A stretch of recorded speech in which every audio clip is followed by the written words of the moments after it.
في دهاليز أقوى استخبارات في العالم، اسم واحد كان سيلقى التصفيق ورضا كل ضباط المخابرات. هو أمر عرفه جو بايدن حتى قبل وقوفه على منصة تنصيبه رئيساً لأمريكا، فهو لم يسمي الرئيس الجديد لوكالة الاستخبارات المركزية CIA، لكنه لم يتأخر بتسمية رئيس الاستخبارات الوطنية، أو بالأحرى الرئيس التي ستقود 17 جهاز مخابرات أمريكي يعملون تحت إمرتها لإعادة الثقة في مجمع الاستخبارات الذي تحول بعهد ترامب لبيت المكائد والمتاعب. كل هذا منوط بأفريل هاينز، أول امرأة ستشغل منصب رئيس الاستخبارات الوطنية لتصبح المسؤولة عن كل المجمع الاستخباراتي الأمريكي.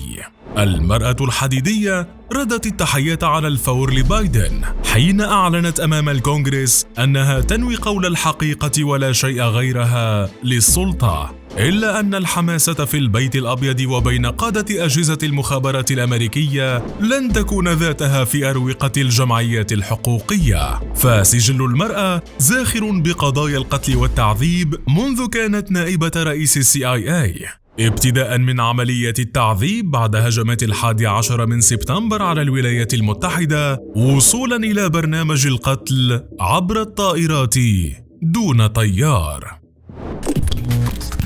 هدية بايدن لأوباما.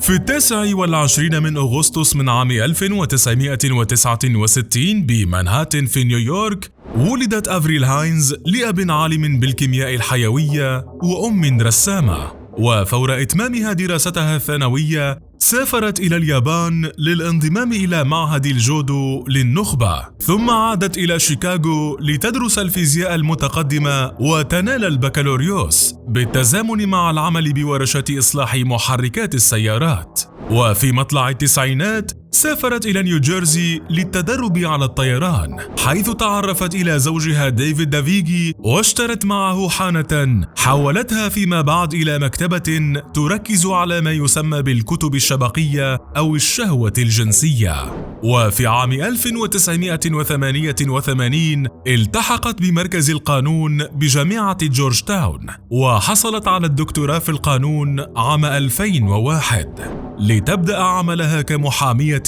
في المحاكم الأمريكية، قبل أن تصبح في لجنة العلاقات الخارجية بمجلس الشيوخ تحت رئاسة جو بايدن، الذي أوصلها لتكون مستشارة في وزارة الخارجية، ثم نائبة لمستشار الرئيس الأمريكي حينها باراك أوباما لشؤون الأمن القومي. ومن البيت الأبيض كانت القفزة الكبرى لهاينز عندما باتت أول امرأة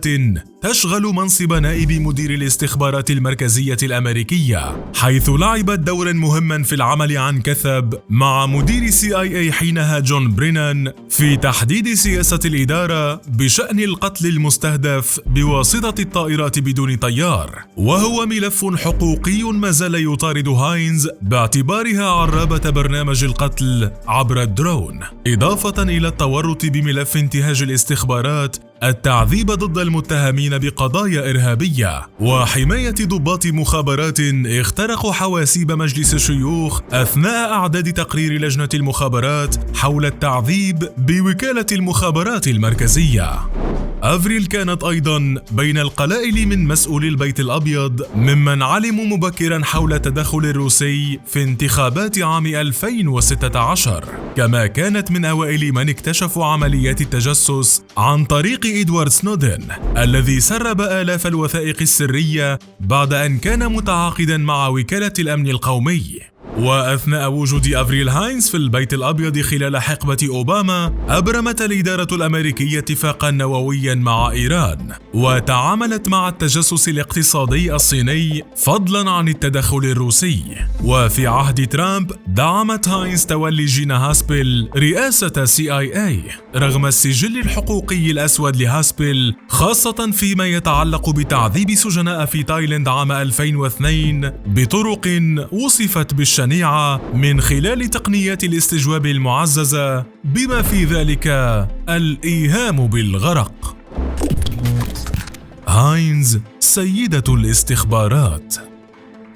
منذ أعلن بايدن ترشيحه أفريل هاينز لأعلى منصب استخباراتي بالبلاد، تصدرت أخبار سيدة المخابرات الأمريكية وسائل الإعلام التي أكدت أن نبأ تعيين هاينز لقي حماسة وارتياحا كبيرا في كل المجمع الاستخباراتي. كما نقلت الصحف عن زملائها السابقين في CIA وصفهم لها بالمرأة التي لا تخاف أحدا ولا تخشى شيئا وتتحدث بلا قيود. أما رئيسها السابق بالاستخبارات المركزية برينن اعتبر أن هاينز قائد أوركسترا فعال ل17 وكالة استخباراتية، خاصة في ظل ترجيحات تولي صديقها مايكل موريل لCIA، وهو ضابط محترف بالمخابرات المركزية الأمريكية، إضافة إلى مرشح آخر وهو توم دونيلون الذي عمل مستشارا للأمن القومي في إدارة أوباما عندما كانت أفريل تعمل في مكتب مستشار البيت الأبيض،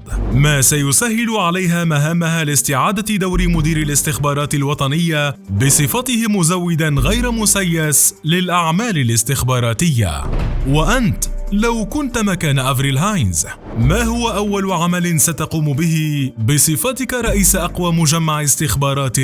بالعالم؟